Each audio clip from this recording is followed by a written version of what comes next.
আমরা এমন ঘোষণাপত্র চাই নাই যে ঘোষণাপত্রে জাতির আশা আকাঙ্ক্ষার কোনো প্রতিফলন তারা দেখাতে পারে নাই বা পারবে না।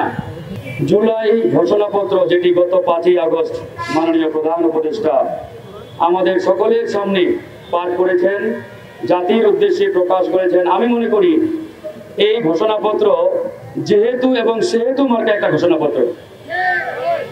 এই ঘোষণাপত্রে জাতির যে আশা আকাঙ্ক্ষা, জনগণের যে প্রত্যাশা, তার ছিটেফোঁটাও আমরা লক্ষ্য করি নাই। এই ঘোষণাপত্রটি হয়েছে একটি এককেন্দ্রিক, একটি নির্দিষ্ট দলকে সামনে রেখে বোধহয় এটা প্রণয়ন করা হয়েছে। আমরা এমন ঘোষণাপত্র চাই নাই যে ঘোষণাপত্রে জাতির আশা আকাঙ্ক্ষার কোনো প্রতিফলন তারা দেখাতে পারে নাই বা পারবে না।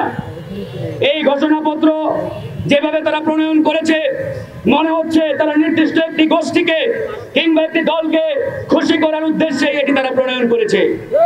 এই ঘোষণাপত্রে আমাদের জাতিসত্তার যে ইতিহাস, এই বাংলাদেশের যে ইতিহাস, সেই ইতিহাসের পরতে পরতে জনগণের কোনো অংশগ্রহণ আমরা লক্ষ্য করি নাই।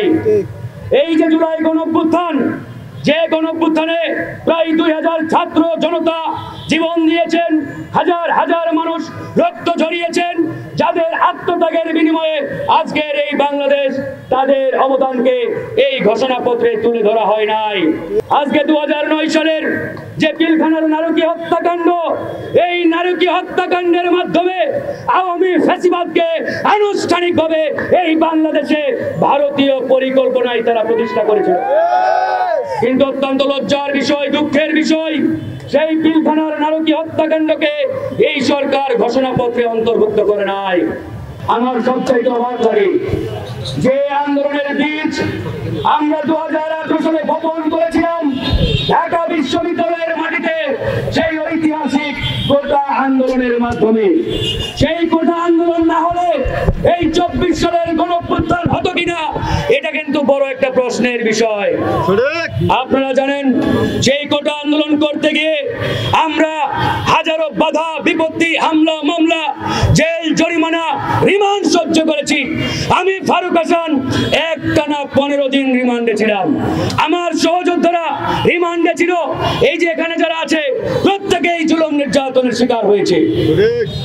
তারপরে হাসিনা আংশিক আমাদের দাবি মেনে নিলেন। এরপরে যখন আদালতের ঘাড়ে বন্দুক রেখে আবারও কোটা ফিরিয়ে আনা হলো, সেই কোটা ফিরিয়ে আনার প্রতিবাদে 2024 সালে এই বৈষম্য বিরোধী ব্যানারে সেই আন্দোলনটা শুরু হলো। তাহলে এর বীজ কোনটা?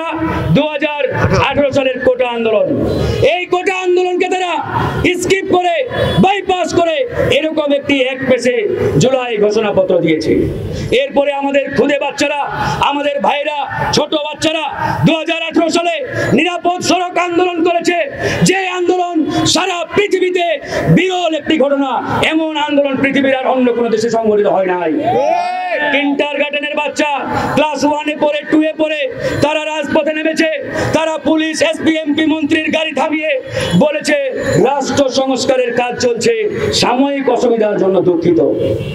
সারা পৃথিবীর চোখ খুলে দিয়েছিল যে আন্দোলন, সেই আন্দোলনকে এই ঘোষণাপত্রে অন্তর্ভুক্ত না করে এই সরকার জাতির সাথে বেইমানি করেছে। প্রিয় ভাইরা আমার, আজকে কথা আমাদের স্পষ্ট। আজকে আমাদের বক্তব্য একবারেই পরিষ্কার। আমাদের 2 কোটি প্রবাসী পৃথিবীর বিভিন্ন দেশে রয়েছে, যাদের পাঠানো রেমিটেন্সে আজকে বাংলাদেশের অর্থনীতির চাকা সচল।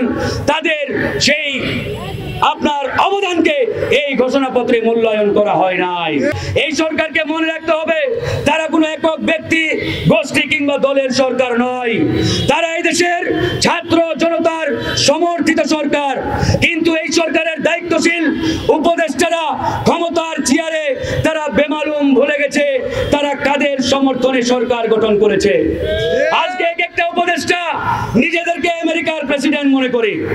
মুইকে হনুরে ভাব, এসি গাড়ি, বাড়ি, ওই বাংলো মিন্টু রোডে, হেয়ার রোডে পেয়ে তারা মনে করেছে আমাদেরকে আর কে পাই ভাই।